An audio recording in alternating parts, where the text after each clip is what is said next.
Able to Serve works with adults with disabilities.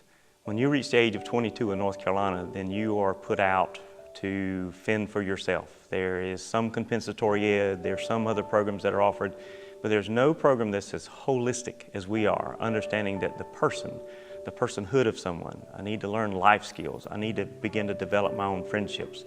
As young adults and adults, we need to have some of our peers. We need to be serving and have friendships with our peers. There's a lot of government money, there's a lot of emphasis put on growing people out of school in order to become independent. The problem is that when they get out of school, there's nothing to go to.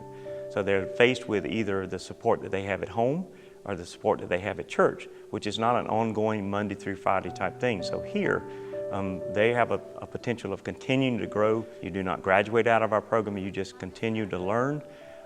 What we're excited about is that keeps us in a mode where we have to have an excellent program, because if you're going to stay with us, we have to continue to evolve the program for you.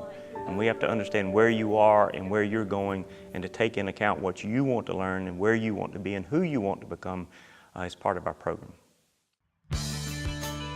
I'm not sure if you could find a typical day at Able to Serve. Some mornings our folks are coming in just long enough to get settled, have devotions, and then they're going to recreation type activity. Some of our activities on a typical day have been planned out by our staff, and it goes along with what they're learning or an emphasis that we have.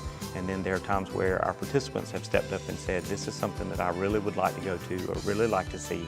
And then the class comes together and votes on, talks about it, and then they go to. So each day we have devotions, which is a very important thing. Each day involves something on the computer, so it may be that they're working on individualized lessons, or sometimes they're working on a group project that they're going to have to do together. There are other times that we're in the church fellowship hall and we're preparing a meal. One class is preparing a meal that everybody else is going to get to eat from. So a usual day is the activities are off campus or in the mornings, and then afternoons are back on campus.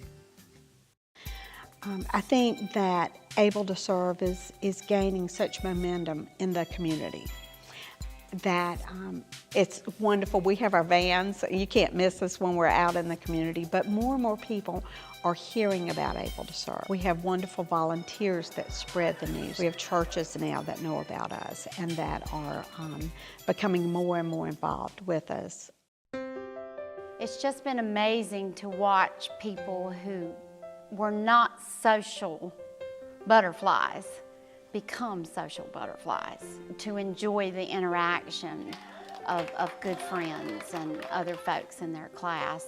I get to see little parts of that, little ways that we're inching towards those goals, and little successes that we make on a day-to-day basis that they are so excited about. Ways I've seen the participants grow in the community has been tremendous. One thing is I've seen a lot of them learn to very much love doing volunteer work. Able to Serve is about loving people, loving parents, loving sons, loving daughters, and preparing ourselves to be entrusted with their son or daughter. It's about loving people enough to see past what we would see in front of us, a disability or maybe a behavior that's a little bit difficult to deal with. It's about loving them so much that you love them through that time. Able to Serve is about recognizing that God is the creator, that God created us to serve Him. He created us with abilities, and we're uniquely and wonderfully made. And so we celebrate that every day. We celebrate that with a hug in the morning, which says that you are accepted and that you are loved when you come in. It's when you accomplish something, and it's the screams of joy and raising our hands and excitement. It's the times where we're not having the best of days, and it says, I love you enough to sit beside you through this day. It's based on the principles that God loves all of His people. He didn't make any mistakes.